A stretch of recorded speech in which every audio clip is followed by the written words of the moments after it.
Hi, congratulations on your new RV. We're really excited for you. Please make sure before you're signing that you bring the following items with you. If you're a cash buyer, please make sure that you bring a cashier's check, no personal checks at time of signing, or you may bring actual cash. If you're a finance customer, please make sure that you bring proof of insurance listing your specific lien holder. If you need that information, please call us ahead of time.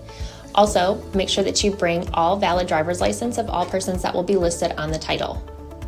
If you have a trade that you're trading in with us, please make sure that you bring your 10-day payoff as well as your title and all persons who will be listed on the title of that trade. Arrive 30 minutes early before your appointment time so we can properly inspect your unit, and also make sure that you have the fridge on and running prior to arrival. If you have any questions, please feel free to give us a call at 810-686-0710. Thanks so much. Have a great day. Hello, this is Mike with TradeWinds RV Center. Here to congratulate you on your Whitehawk 24 MBH travel trailer. I'm here to walk you around it, show you how to use a few things to get the best out of your camping experience. Let's start by talking about arriving at the campsite. A couple things to take into consideration when parking. On your campsite, biggest thing you want to leave room for is that awning. On your off campsite, besides your slide, of course, leave room for that to come in and out. I also want you to think about where your power and water connections are.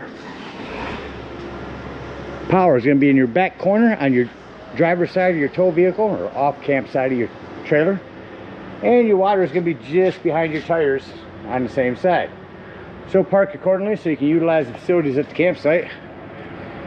Once you arrive and unhook your hitch, first thing we're going to do is level your unit. The unit does come with a power tongue jack. Night docking lights should you arrive at night.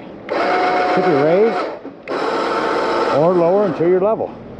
Now, should you lose power under this rubber stopper here, this little hand crank right here will get that up and down without power. Now, you will have to remove your jacket in order to get in there. I would say remove this bolt, get in there, and go straight down through there. Speaking of power, check your battery post every now and then. Make sure they haven't wiggled loose going down the road. Once we got our unit level, next thing we're going to do is stabilize it. All four corners of the unit have these scissor stabilizing jacks, 3/4 inch hand crank.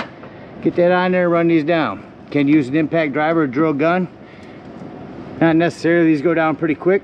I'm going to recommend stabilizing jack pads. Jack pads are going to protect the feet of your stabilizing jacks from dirt, debris, and hot blacktop in the summer. Better distribute the weight. Get a 4-pack of those with your 10% off coupon from our store and run these down just until they're taut. Remember, our unit's already level, so we don't want to raise it. We just want to stabilize it. Run around, get all four of them down. Once you got all four down, we can hook up our power and water.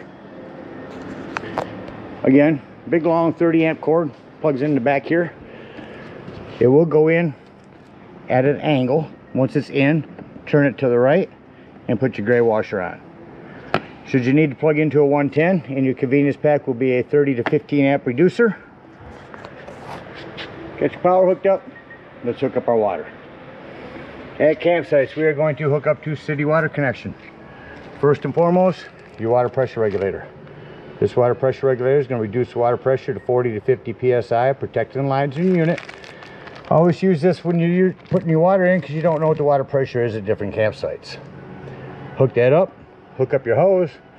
Don't turn your hose on yet. We've got one more step. Come around to our campsite, to our hot water heater. And all we're doing at this point, folks, is just making sure our drain plug's back in. Here's your hot water heater. May have left this out last time you were out camping. Want to make sure that's in there nice and snug. Once that's in there, go ahead and turn that hose on. Now, after your hose has been on for a little while, go inside and open up your slide if you need to.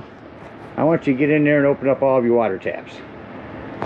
Get all your water taps opened up. Get all the air out of the lines. Get a nice steady flow of water going through them. Then you can shut them off and you'll know that your hot water heater is full. Now let's say we are camping and we're not going to use city water. We're going to go boondocking or dry camping. Well, in that case, we'll simply fill up our potable water tank. No need for a water pressure regulator here. Simply gravity fill this.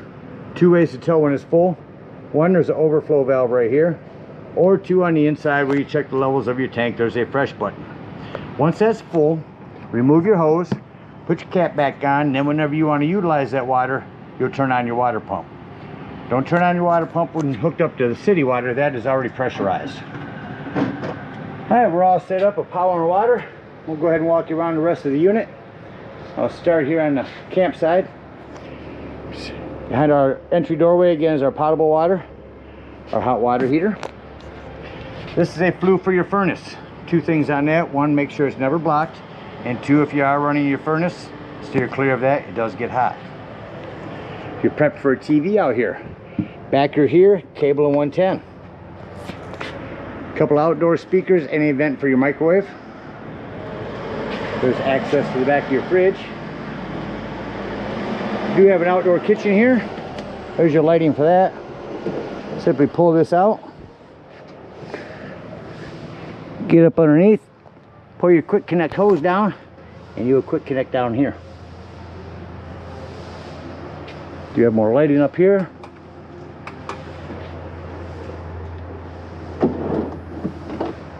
Like your fridge plugs in there. And your storage, make sure you don't just pull that down. Your door for these does have a little hook here. Come around to the rear, you got a ladder, utilize it. Go up there a couple times a year, check the seams of your roof and caulk as needed with recommended RV roofing caulk. You do have a setup for a bumper grill here that will swing around, so you can connect that as well. You have a separate grill. You're prepped for a backup camera. Spare tire with a cover. That cover is important, keeps the tire from dry rotting. Coming around our off campsite corner, here's where we'll plug our cable in at the campsites. Again, our power. Down here is where we'll dump our black and gray holding tanks. There's our low point drain. You have an outdoor shower here, hot and cold water. Again, our city water connection. Here's our black tank flush. We'll discuss that when dumping our black tank. Your antenna. You got slide covers on this. This low point drain up here is our freshwater tank. Big pass-through storage area here. Again, up front.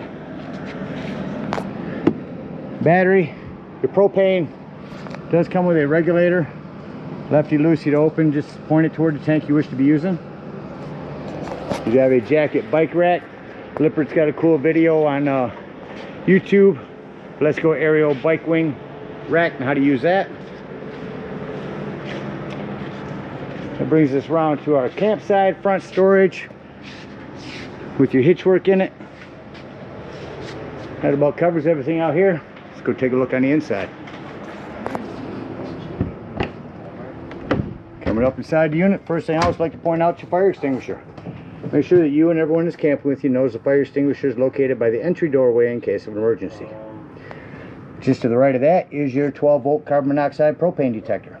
The reason I mention that's 12 volt, it's always running off your battery. So if you are out dry camping, boondocking somewhere, if you can be gone for the day, disconnect one of your battery posts to keep this running your battery down while you're gone.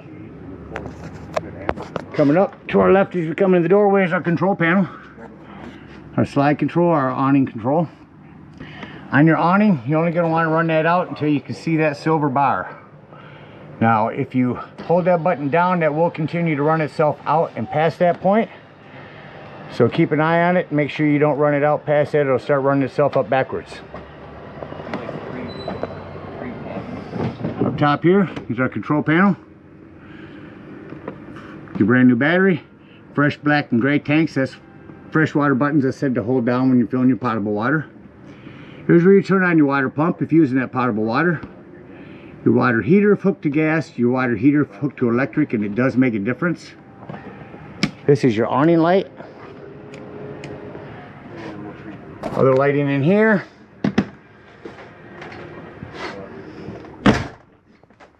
.110 with GFCI reset.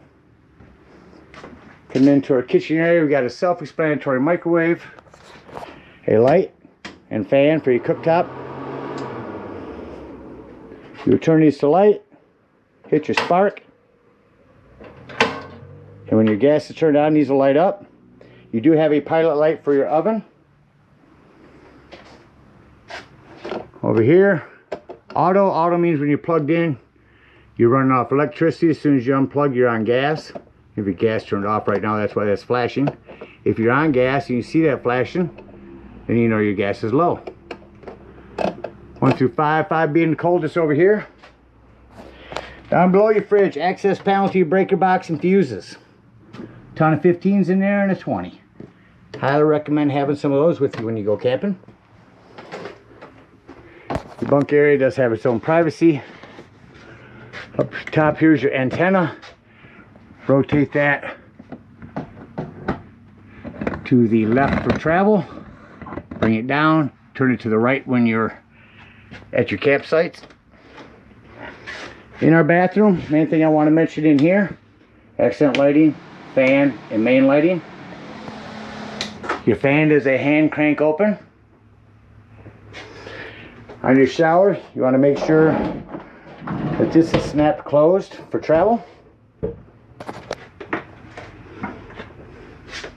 Again, make sure that that is closed for travel.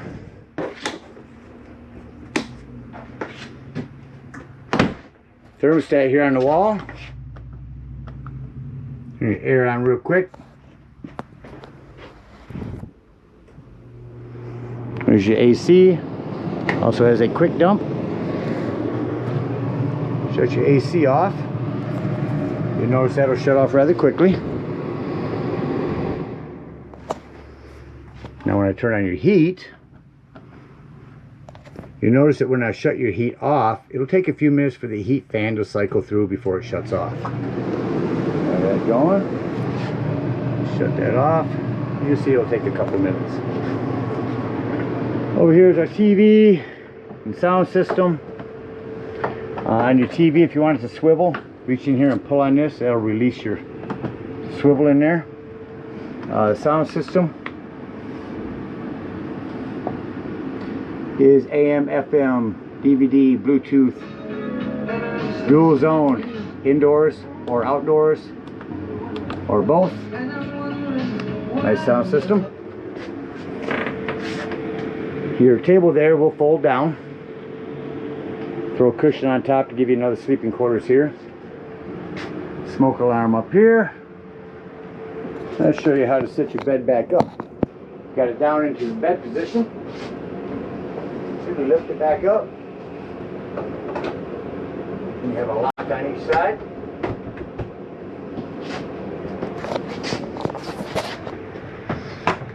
Get those in there. And then simply fold your sofa back up. And turn your arms. Just that quickly you are back to a sofa. Got a couple 110s on each side of this. More lighting. And that about covers everything on the inside. Now let's act like we're leaving the campsite and close the unit up. I like to begin by shutting off all my lights from here, because then I can see any individual lighting that I need to walk through. You hear that furnace just now shut off. Alright, all my main lighting is off, or accent lighting. So now I can turn my main lights on here and say doors and drawers. Walk through the unit, make sure all doors and drawers are closed. Nothing's going to impede your slide from coming in. Slide in.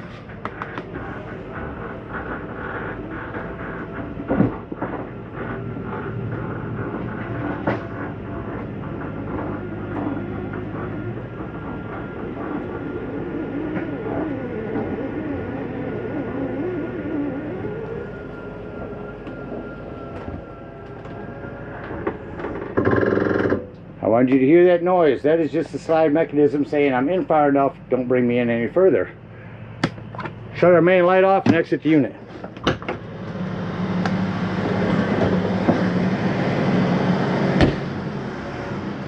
Steps will simply fold up. Alright, if we are out boondocking,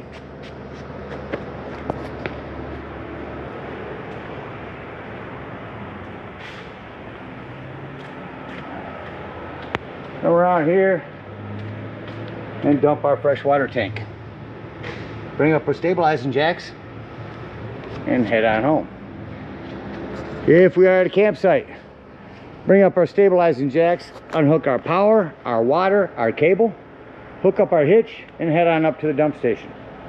At the dump station, park accordingly. Your dump is going to be right behind your tires on your off-camp side. 10-foot hose comes with your convenience pack. Hook that up and pull your black holding tank. That's going to be your sewage.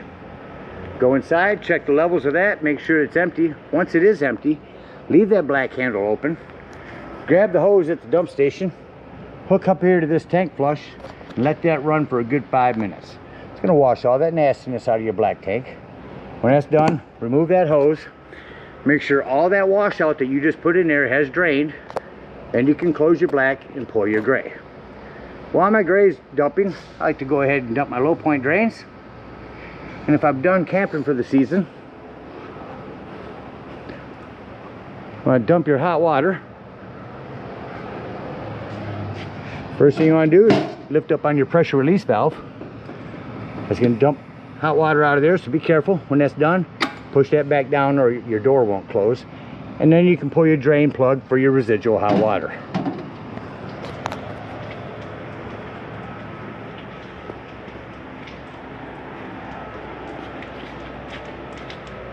When that's all done,